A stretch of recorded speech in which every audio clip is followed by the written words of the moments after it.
Thank you very much. Very much appreciated.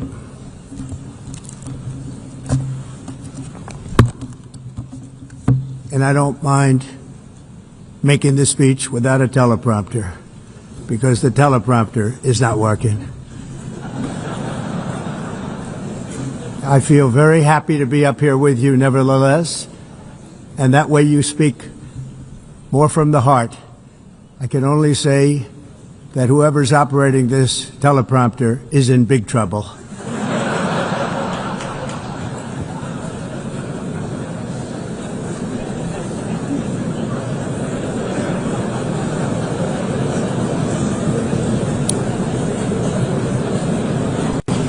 Hello, Madam First Lady. Thank you very much for being here.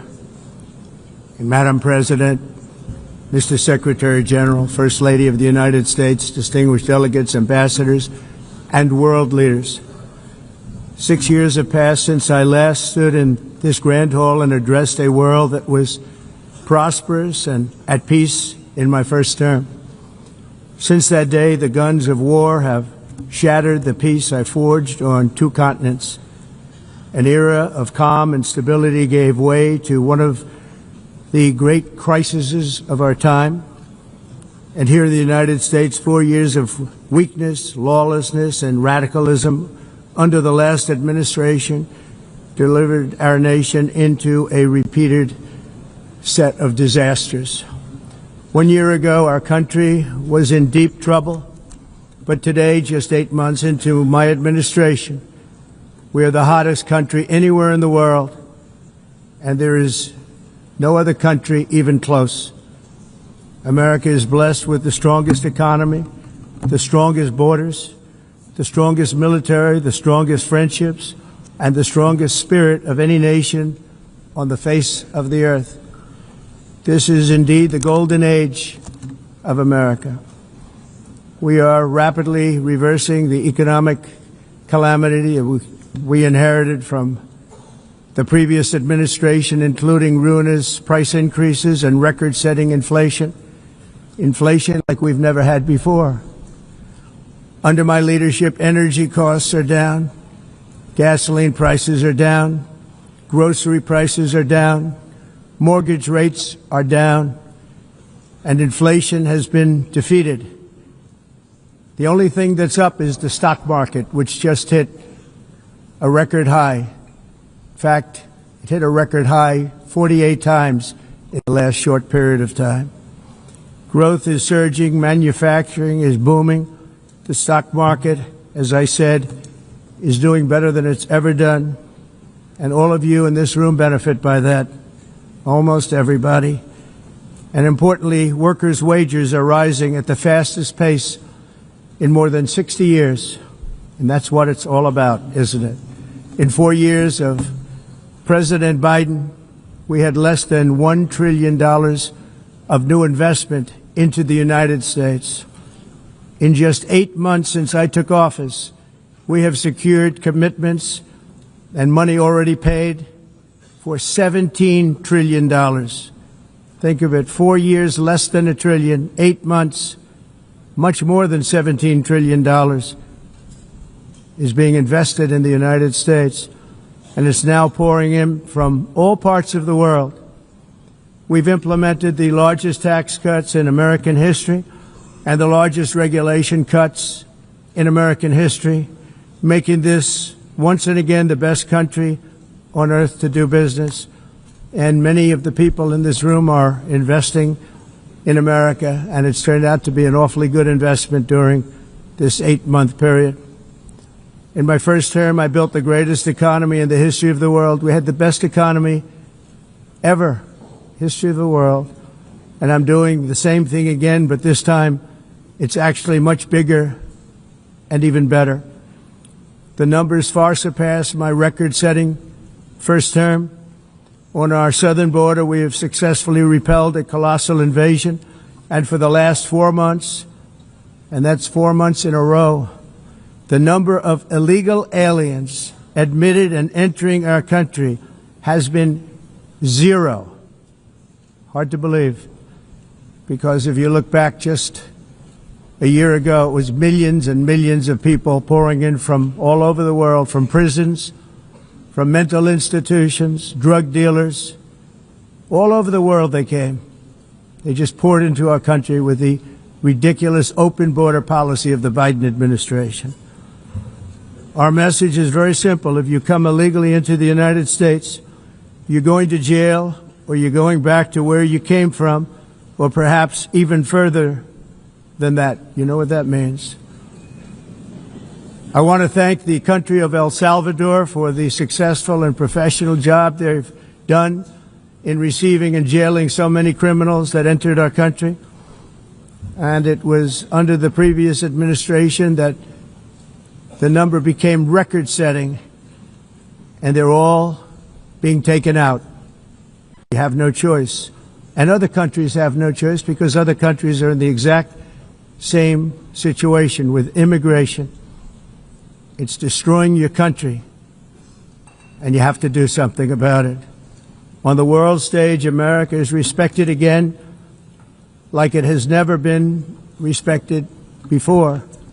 You think about 2 years ago, 3 years ago, 4 years ago, or 1 year ago, we were a laughingstock all over the world. At the NATO summit in June, virtually all NATO members formally committed to increase defense spending at my request from 2% to 5% of GDP, making our alliance far stronger and more powerful than it was ever before. In May, I traveled to the Middle East to visit my friends and rebuild our partnerships in the Gulf and those valued relationships with Saudi Arabia, Qatar, and the UAE and other countries are now, I believe, closer than ever before. My administration has negotiated one historic trade deal after another, including with the United Kingdom, the European Union, Japan, South Korea, Vietnam, Indonesia, the Philippines, Malaysia, and many, many others. Likewise, in a period of just 7 months, I have ended 7 unendable wars. They said they were unendable. You're never going to get them solved. Some were going for 31 years, 2 of them, 31, think of it, 31 years. One was 36 years. One was 28 years. I ended 7 wars. And in all cases, they were raging with countless thousands of people being killed. This includes Cambodia and Thailand, Kosovo and Serbia, the Congo and Rwanda, a vicious, violent war that was, Pakistan and India, Israel and Iran, Egypt and Ethiopia, and Armenia and Azerbaijan. It included all of them. No president or prime minister, and for that matter, no other country has ever done anything close to that. And I did it in just 7 months. It's never happened before. There's never been anything like that. I'm very honored to have done it. It's too bad that I had to do these things instead of the United Nations doing them. And sadly, in all cases, the United Nations did not even try to help in any of them. I ended 7 wars, dealt with the leaders of each and every one of these countries, and never even received a phone call from the United Nations offering to help in finalizing the deal. All I got from the United Nations was an escalator that on the way up stopped right in the middle. If the First Lady wasn't in great shape, she would have fallen. But she's in great shape. We're both in good shape. We both stood. And then a teleprompter that didn't work. These are the 2 things I got from the United Nations, a bad escalator and a bad teleprompter. Thank you very much. And by the way, it's working now. It just went on. Thank you. I think I should just do it the other way. It's easier. Thank you very much. I didn't think of it at the time because I was too busy working to save millions of lives. That is the saving and stopping of these wars. But later I realized that the United Nations wasn't there for us. They weren't there. I thought of it really after the fact, not during these negotiations, which were not easy. That being the case, what is the purpose of the United Nations? The UN has such tremendous potential.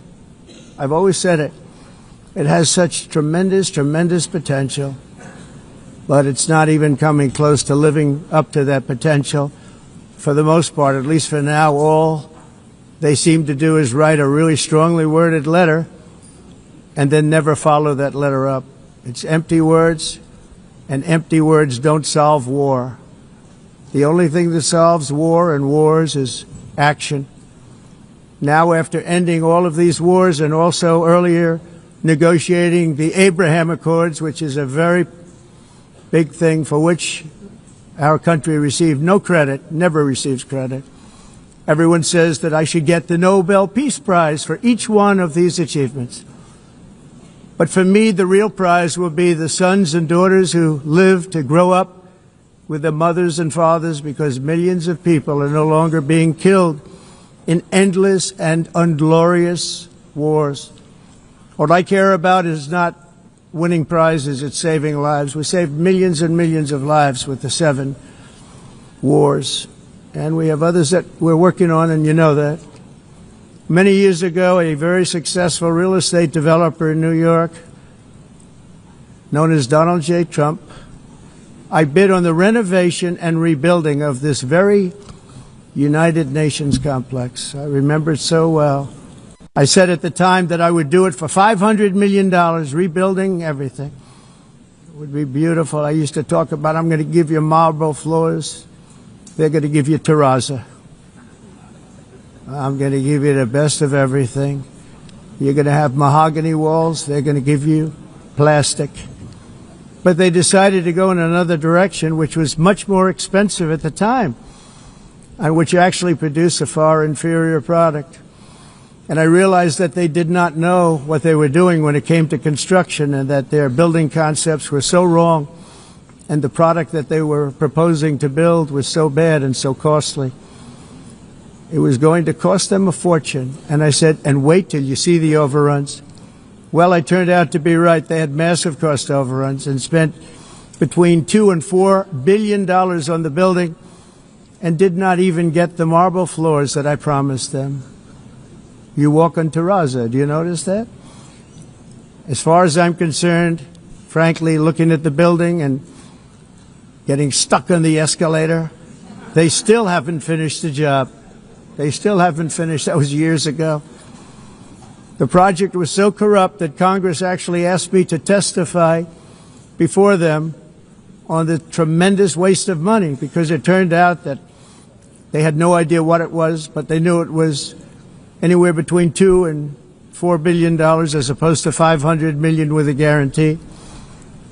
But they had no idea, and I said it cost much more than $5 billion. Unfortunately, many things in the United Nations are happening just like that, but on an even much bigger scale, much, much bigger. Very sad to see.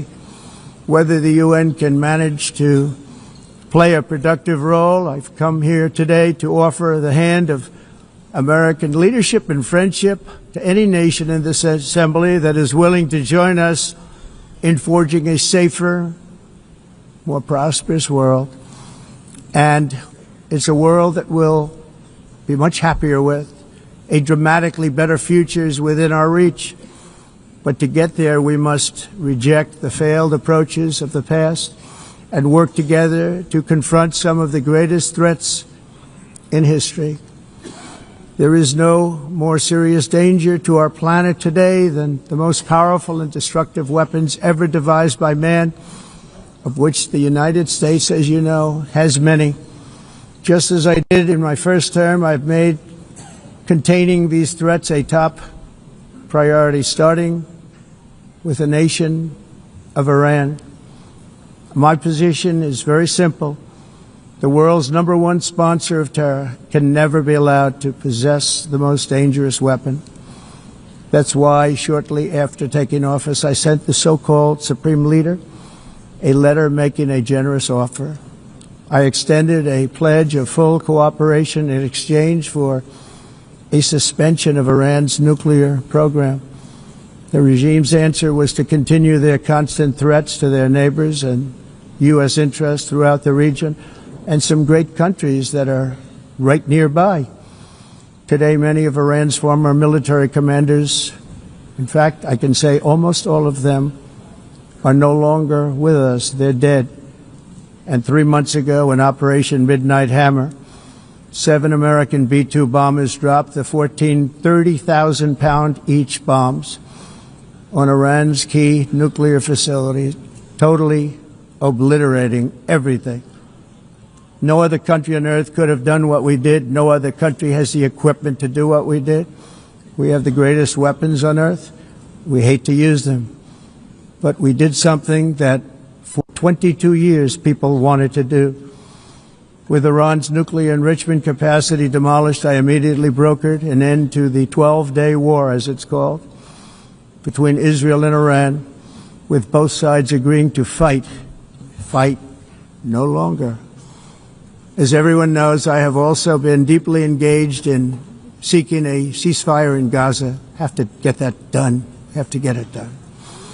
Unfortunately, Hamas has repeatedly rejected reasonable offers to make peace. We can't forget October 7th, can we? Now, as if to encourage continued conflict, some of this body is seeking to unilaterally recognize a Palestinian state.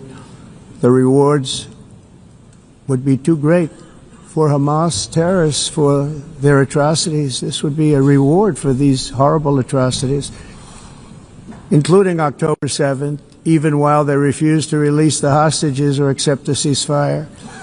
Instead of giving to Hamas and giving so much, because they've taken so much, they have taken so much. This could have been solved so long ago. But instead of giving in to Hamas's ransom demands, those who want peace should be united with one message: release the hostages now. Just release the hostages now. Thank you.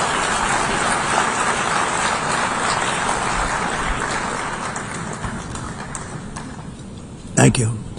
As we have got to come together, and we will come together, going to get it done.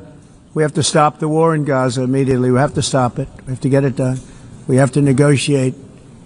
Immediately have to negotiate peace. We got to get the hostages back. We want all 20 back. We don't want 2 and 4. As you know, I got, along with Steve Witkoff and others that helped us, Marco Rubio, we got most of them back. We were involved in all of them. But I always said the last 20 are going to be the hardest, and that's exactly what happened. We have to get them back now. We don't want to get back 2, and then another 2, and then 1, and then 3. Have this process. No, we want them all back, and we want the actually 38 dead bodies back too. Those parents came to me, and they want them back, and they want them back very quickly and very badly, as though they were alive. They want them. They want them every bit as much as if their son or daughter were alive. I've also been working relentlessly, stopping the killing in Ukraine. I thought that would be, of the 7 wars that I stopped, I thought that would be the easiest because of my relationship with President Putin, which had always been a good one. I thought that was going to be the easiest one. But, you know, in war, you never know what's going to happen. There are always lots of surprises, both good and bad. Everyone thought Russia would win this war in 3 days. But it didn't work out that way. It was supposed to be just a quick little skirmish. It's not making Russia look good. It's making them look bad. No matter what happens from here on out, this was something that should have taken a matter of days, certainly less than a week. And they've been fighting for 3.5 years and killing anywhere from 5,000 to 7,000 young soldiers, mostly soldiers, on both sides, every single week, from 5,000 to 7,000 dead young people, and some in cities, much smaller numbers, where rockets are shot, where drones are dropped. This war would never have started if I were president. This was a war that should have never happened. It shows you what leadership is, what bad leadership can do to a country. Look what happened to the United States, and look where we are right now in just a short period of time. The only question now is how many more lives will be needlessly lost on both sides. China and India are the primary funders of the ongoing war by continuing to purchase Russian oil. But inexcusably, even NATO countries have not cut off much Russian energy and Russian energy products, which, as you know, I found out about 2 weeks ago, and I wasn't happy. Think of it. They're funding the war against themselves. Who the hell ever heard of that one? In the event that Russia is not ready to make a deal to end the war, then the United States is fully prepared to impose a very strong round of powerful tariffs which would stop the bloodshed, I believe, very quickly. But for those tariffs to be effective, European nations, all of you are gathered here right now, would have to join us in adopting the exact same measures. I mean, you're much closer to this. We have an ocean in between. You're right there. And Europe has to step it up. They can't be doing what they're doing. They're buying oil and gas from Russia while they're fighting Russia. It's embarrassing to them, and it was very embarrassing to them when I found out about it, I can tell you that. They have to immediately cease all energy purchases from Russia. Otherwise, we're all wasting a lot of time. So I'm ready to discuss this. We're going to discuss it today with the European nations, all gathered here. I'm sure they're thrilled to hear me speak about it, but that's the way it is. I like to speak my mind and speak the truth. As we seek to reduce the threat of dangerous weapons today, I'm also calling on every nation to join us in ending the development of biological weapons once and for all. And biological is terrible, and nuclear is even beyond, and we include nuclear in that. We want to have a cessation of the development of nuclear weapons. We know, and I get to view it all the time. Sir, would you like to see? And I look at weapons that are so powerful that we just can't ever use them. If we ever use them, the world literally might come to an end. There would be no United Nations to be talking about. There would be no nothing. Just a few years ago, reckless experiments overseas gave us a devastating global pandemic. Yet despite that worldwide catastrophe, many countries are continuing extremely risky research into bioweapons and man-made pathogens. This is unbelievably dangerous. To prevent potential disasters, I'm announcing today that my administration will lead an international effort to enforce biological weapons convention, which is going to be meeting with the top leaders of the world by pioneering an AI verification system that everyone can trust.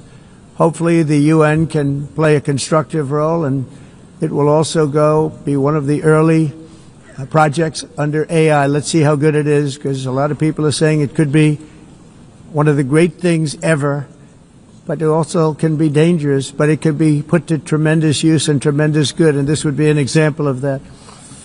Not only is the UN not solving the problems it should, too often, it's actually creating new problems for us to solve. The best example is the number one political issue of our time, the crisis of uncontrolled migration. It's uncontrolled. Your countries are being ruined. The United Nations is funding an assault on Western countries and their borders.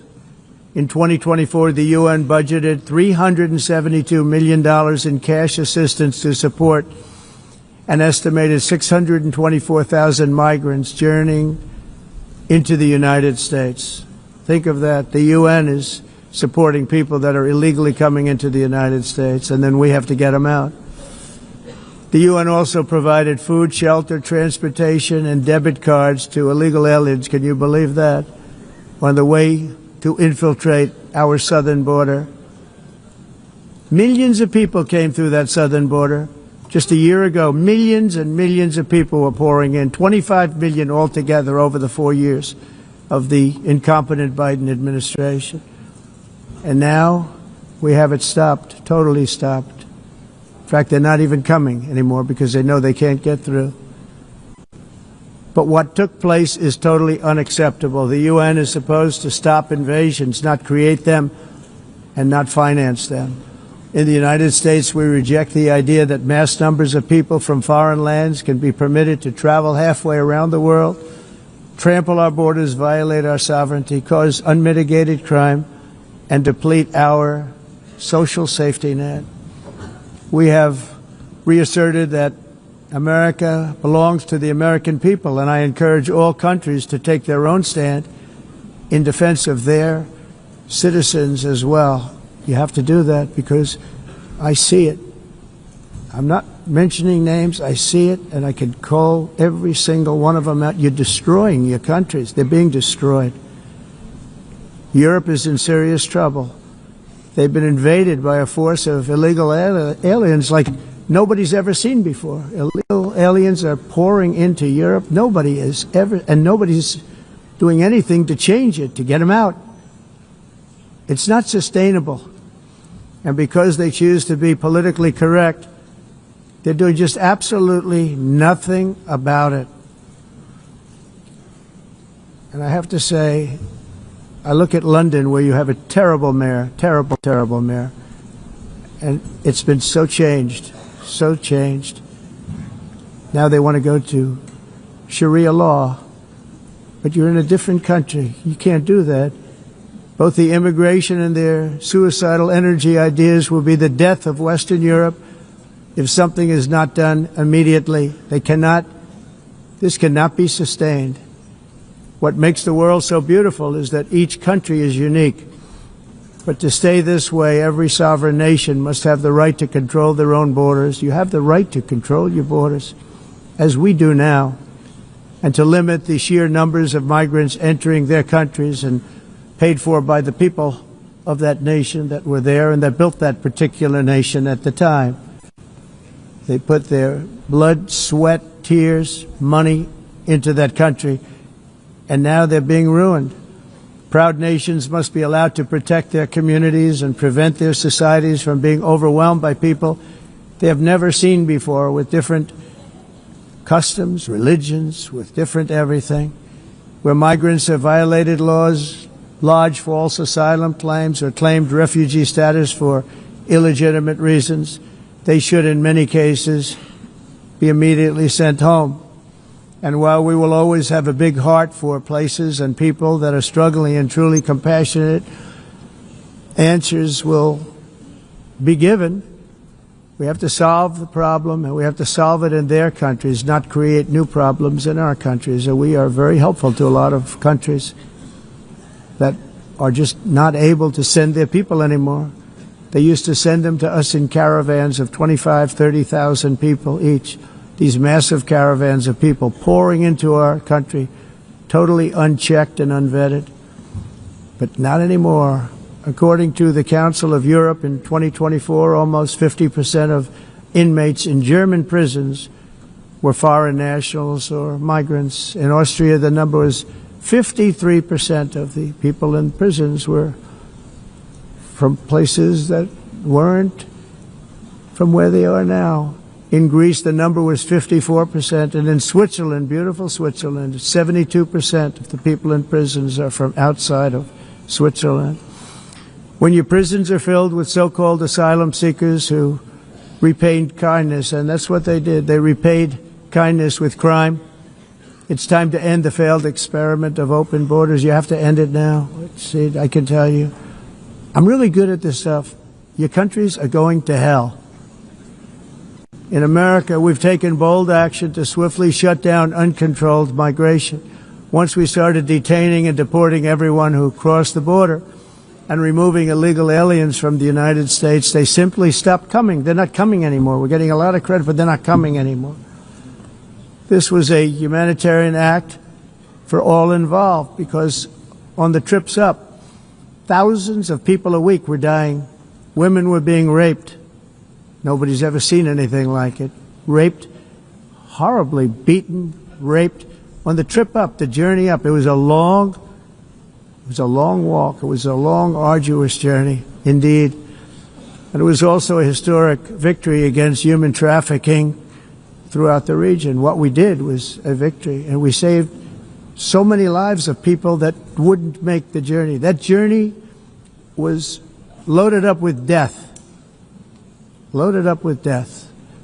Dead bodies all along the roads of jungles to get up. They go through jungles, they go through areas so hot you couldn't breathe. They were dying of suffocation, areas so hot that you couldn't breathe. Dead bodies all over. By them not coming, we're saving tremendous numbers of lives. My people have done a fantastic job in doing what they did, and the American public agrees with it. I mean, I was very proud to see this morning I have the highest poll numbers I've ever had. Part of it is because of what we've done on the border. I guess the other part is what we've done on the economy. Joe Biden's policies empowered murderous gangs, human smugglers, child traffickers, drug cartels, and prisoners from all over the world. The previous administration also lost nearly 300,000 children. Think of that. They lost more than 300,000 children, little children, who were trafficked into the United States on the Biden watch, many of whom have been raped, exploited, and abused, and sold. Sold. Nobody talks about that. The fake news doesn't write about it. With many others, young children who are missing or dead. And we found a lot of these children and we're sending them back, and we've been sending them back to their parents. They said, nobody knows who they are. They said, where do you come from? And they'll give us a country and we'll find out and we'll figure it out and we'll bring them back to their homes. And the mother and father rush to the door and their tears in their eyes. They can't believe that they're seeing their son or daughter, their little son or daughter again. We've done almost 30,000 of them so far. Any system that results in the mass trafficking of children is inherently evil. Yet that is exactly what the globalist migration agenda has done, and it's what it's all about. In America, those days, as you know, are over. The Trump administration is working, and we are continuing to work to track down the villains that are causing this problem, and also, as I said, to get back the 30,000 we've already returned. Now I think we're going to have another. We're going to find a lot. You're not going to find all of them. 300, more than 300,000. They're lost or they're dead. They're lost or they're dead because of the animals that did this. To protect our citizens, I've also designated multiple savage drug cartels as far as and you see this, and you see it happening right before your eyes. Let's put it this way. People don't like taking big loads of drugs in boats anymore. There aren't too many boats that are traveling on the seas by Venezuela. They tend not to want to travel very quickly anymore. And we've virtually stopped drugs coming into our country by sea. We call them the water drugs. They kill hundreds of thousands of people. I've also designated multiple savage drug cartels as far as foreign terrorist organizations, along with two bloodthirsty transnational gangs, probably the worst gangs anywhere in the world, MS-13 and Tren de Aragua. Tren de Aragua is from Venezuela, by the way. Such organizations torture, maim, mutilate, and murder with impunity. They're the enemies of all humanity. For this reason, we've recently begun using the supreme power of the United States military to destroy Venezuelan terrorists and trafficking networks led by Nicolas Maduro. To every terrorist thug smuggling poisonous drugs into the United States of America, please be warned that we will blow you out of existence. That's what we're doing. We have no choice. Can't let it happen. They're destroying. I believe we lost 300,000 people last year to drugs, 300,000. Fentanyl and other drugs. Each boat that we sink carries drugs that would kill more than 25,000 Americans. We will not let that happen. Energy is another area where the United States is now thriving like never before. We're getting rid of the falsely named renewables. By the way, they're a joke. They don't work. They're too expensive. They're not strong enough to fire up the plants that you need to make your country great. The wind doesn't blow. Those big windmills are so pathetic and so bad, so expensive to operate. And they have to be rebuilt all the time, and they start to rust and rot. most expensive energy ever conceived, and it's actually energy. You're supposed to make money with energy, not lose money. You lose money, the governments have to subsidize. You can't put them out without massive subsidies. And most of them are built in China, and I give China a lot of credit. They build them, but they have very few wind farms. So why is it that they build them and they send them all over the world, but they barely use them? You know what they use? Coal. They use gas. They use almost anything, but they don't like wind. But they sure as hell like selling the windmills. Europe, on the other hand, has a long way to go, with many countries being on the brink of destruction because of the green energy agenda. And I give a lot of credit to Germany. Germany was being led down a very sick path, both on immigration, by the way, and on energy. They were going green, and they were going bankrupt. And the new leadership came in, and they went back to where they were, with fossil fuel and with nuclear, which is good. It's now safe, and you can do it properly. But they went back to where they were, and they opened up a lot of different plants, energy producing plants, and they're doing well. I give Germany a lot of credit for that. They've said this is a disaster, what's happening. They were going all green. All green is all bankrupt. That's what it represents. And it's not politically correct. I'll be very badly criticized for saying it, but I'm here to tell the truth. I don't care. It doesn't matter to me. I'm in New York City. I'm feeling a lot safer. Crime, we're getting crime down. And by the way, speaking of crime, Washington, D.C. Washington, D.C. was the crime capital of America. Now it's after 12 days, it's a totally safe city. Everyone's going out to dinner. They're going out to restaurants. Your wife can walk down the middle of the street with or without you. Nothing's going to happen. My people have done a fantastic job. And yes, I called in the National Guard, and the National Guard took care of business, and they weren't politically correct, but they took care of business. We got 1,700 career criminals out, brought them back to where they came from, the countries where they came from, or put them in jails. Washington, D.C. is now a totally safe city again, and I welcome you to come. In fact, we'll have dinner together at a local restaurant, and we'll be able to walk. We don't have to go by an armor-plated vehicle. We'll walk right over there from the White House.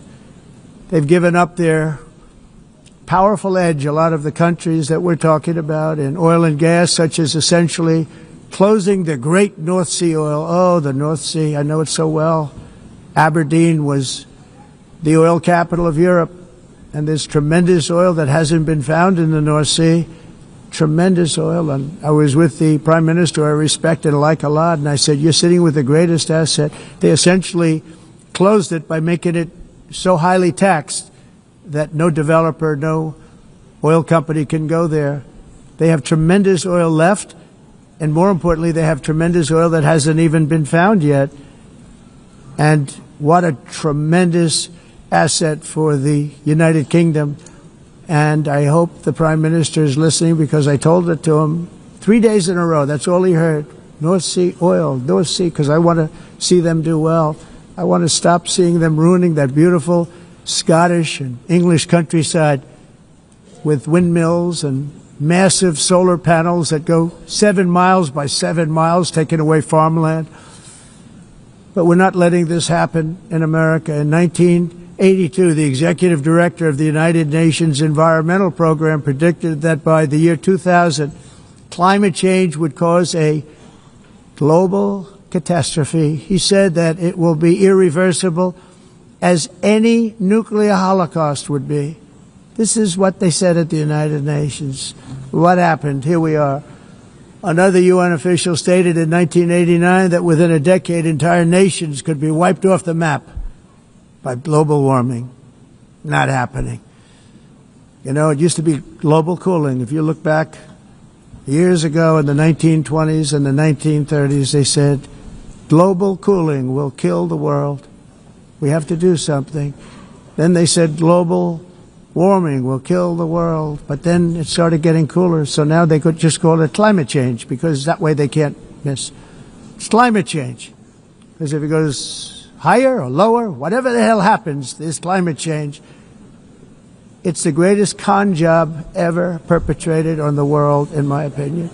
Climate change, no matter what happens, you're involved in that.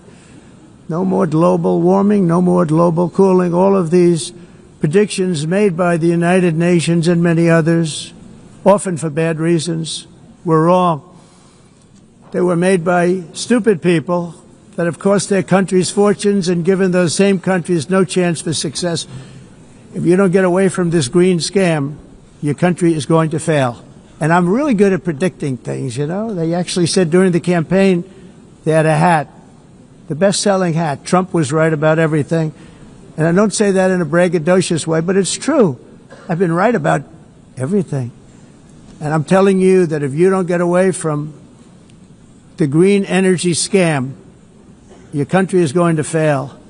And if you don't stop people that you've never seen before, that you have nothing in common with, your country is going to fail. I'm the President of the United States, but I worry about Europe. I love Europe. I love the people of Europe.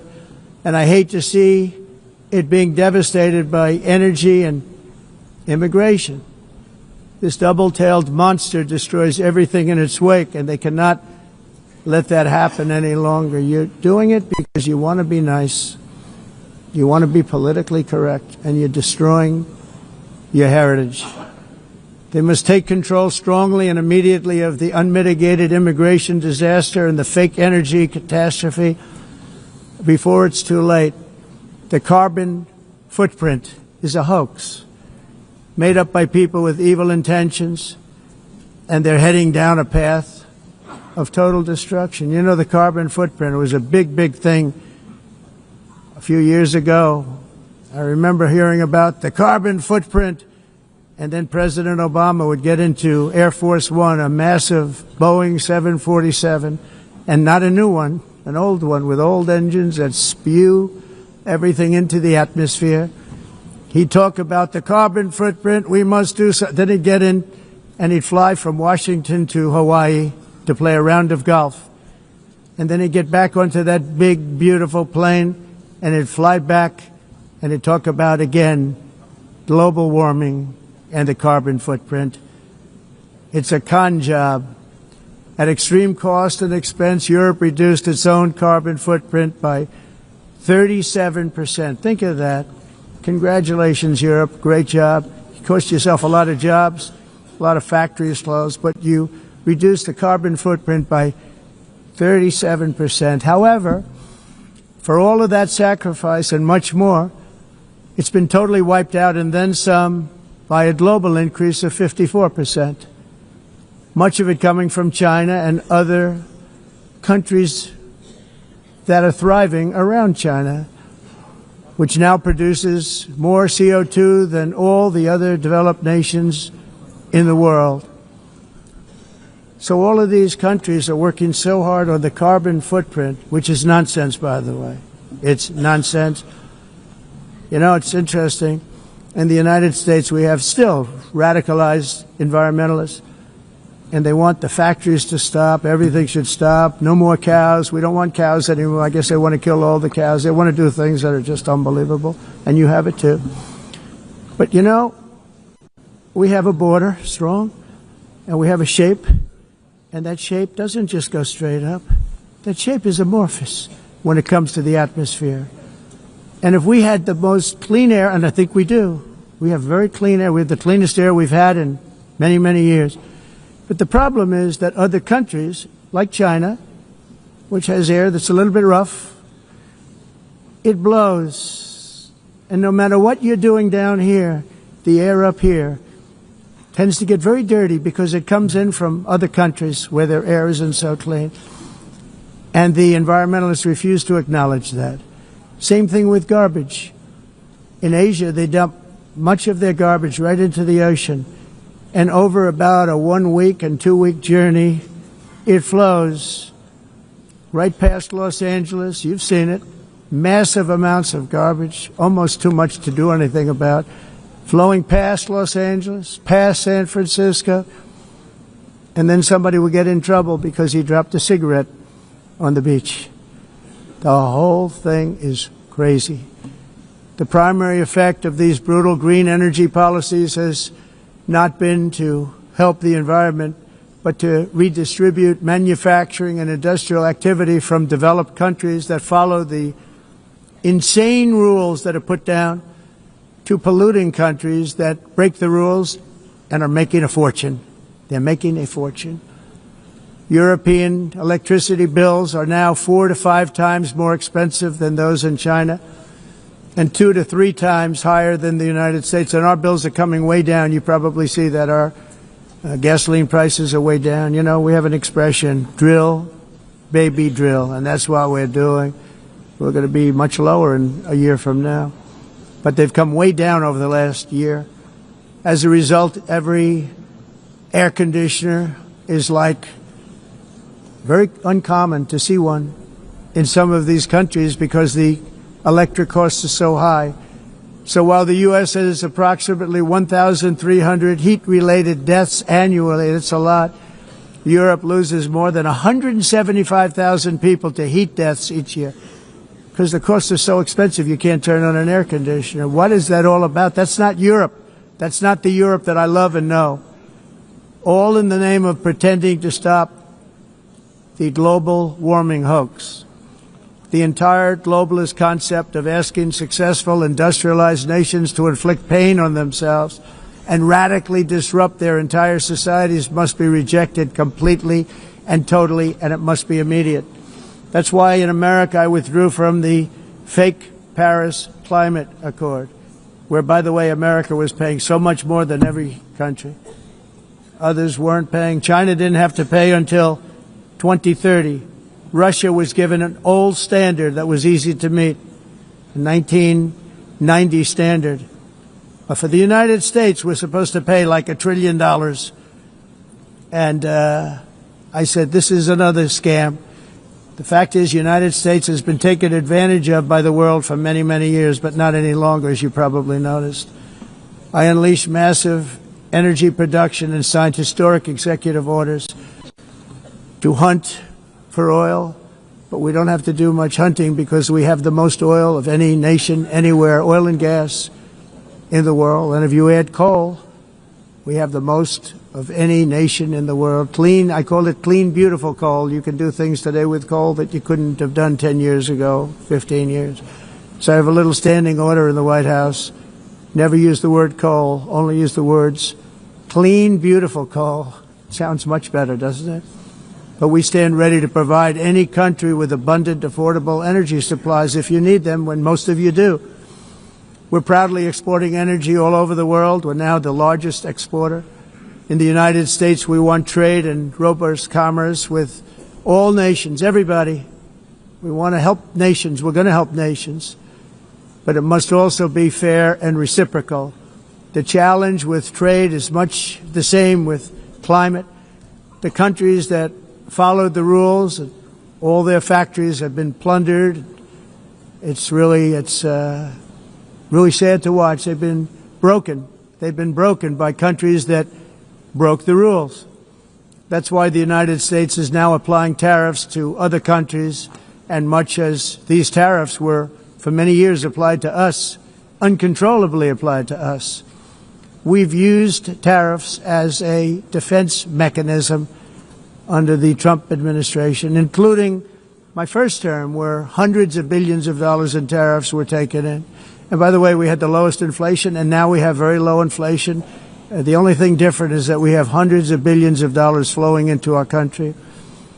But this is how we will ensure that the system works for everyone and is sustainable into the future.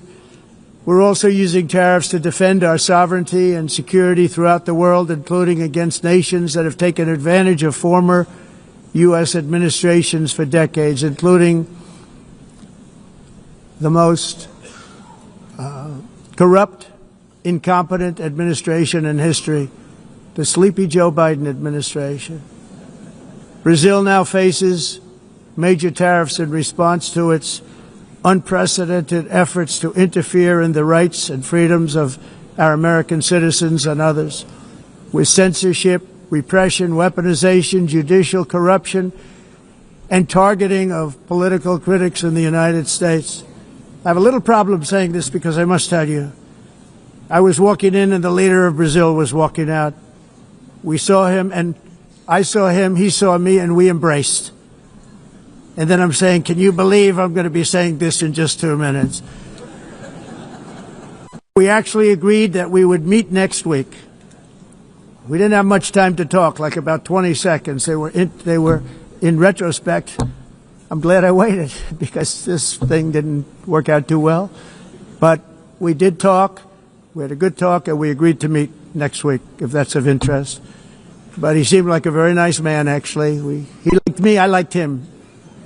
But if you, and I only do business with people I like. When I don't like them, I don't like them. But we had, at least for about 39 seconds, we had excellent chemistry. It's a good sign. But also in the past, Brazil, can you believe this, unfairly tariffed our nation, but now because of our tariffs, we are hitting them back, and we're hitting them back very hard. As president, I will always defend our national sovereignty and the rights of American citizens. So I'm very sorry to say this, that Brazil is doing poorly and will continue to do poorly. They can only do well when they're working with us. Without us, they will fail, just as others have failed. It's true. Next year, the United States will celebrate the 250th anniversary of our glorious independence, a testament to enduring power and American freedom and spirit. We will also be proudly hosting the 2026 FIFA World Cup, and shortly thereafter, the 2028 Olympics, which is going to be very exciting. I hope you all come.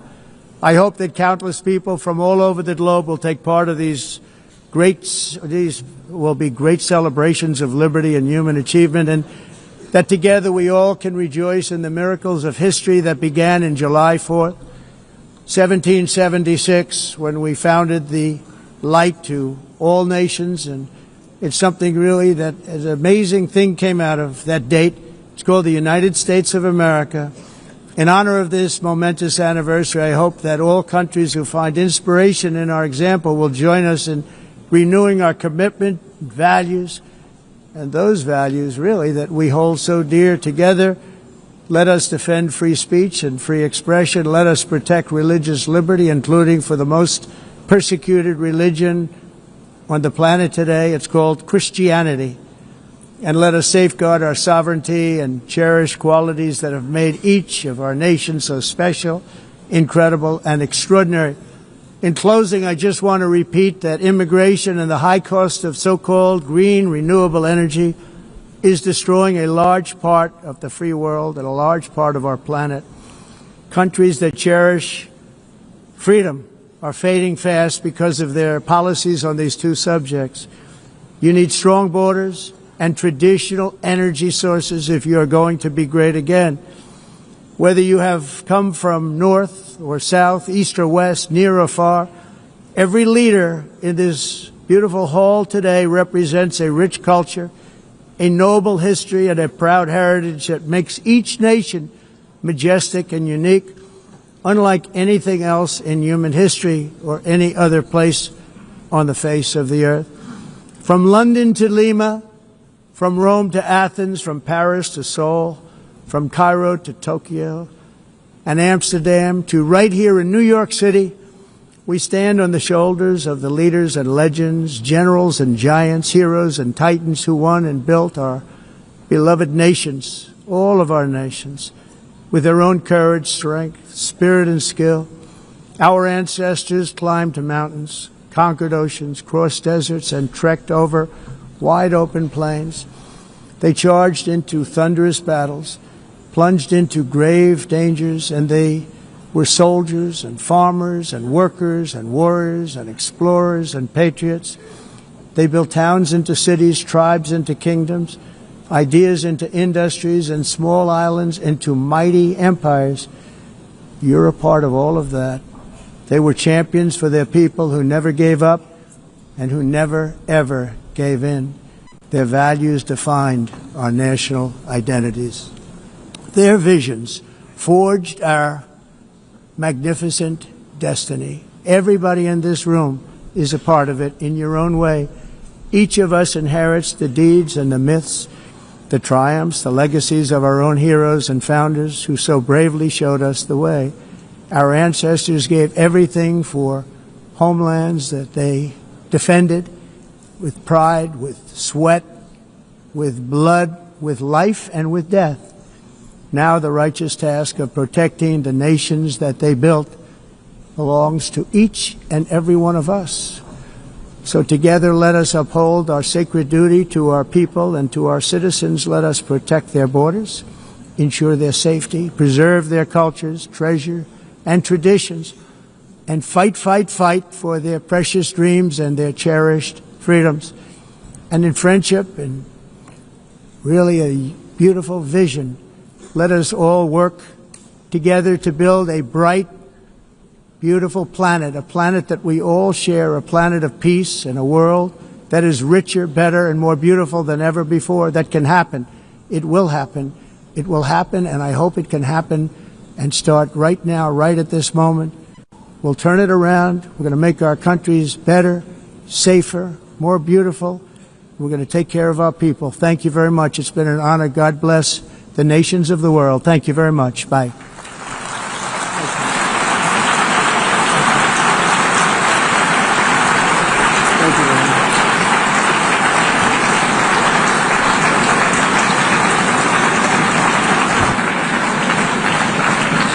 On behalf of the Assembly, I wish to thank the President of the United States,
Please be seated.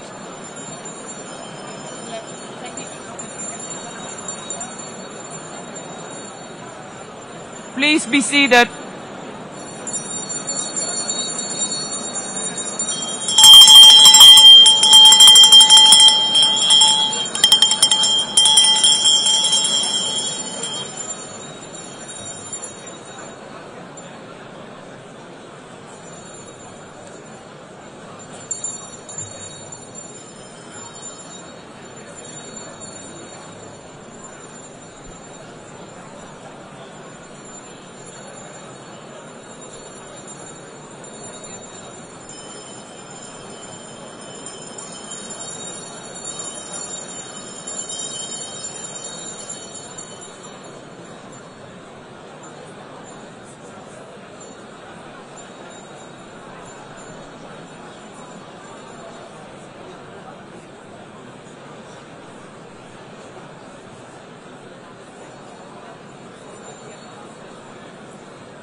Excellencies, could you please take your seats in due respect to the next speakers?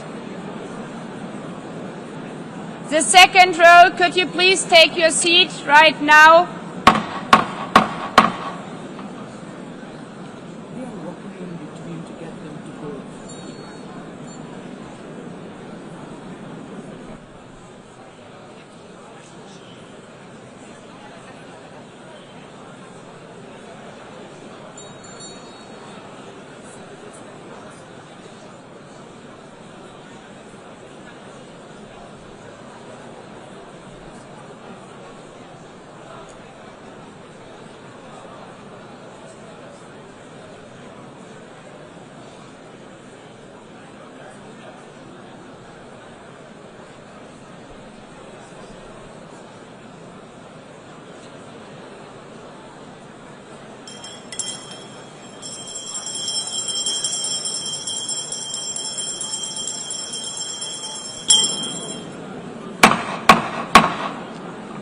Please take a seat now.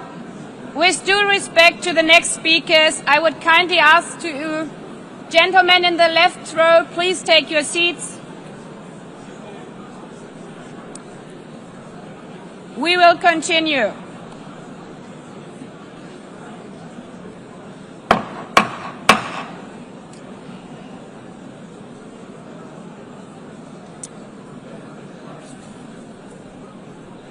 Excellencies, as we are receiving queries, I would like to assure you that don't worry, the UN teleprompters are working perfectly. And by this technical note, I would like to call on the next speaker. The Assembly will hear an address by His Excellency Prabowo Subianto, President of the Republic of Indonesia. I request protocol to escort His Excellency and invite him to address the Assembly.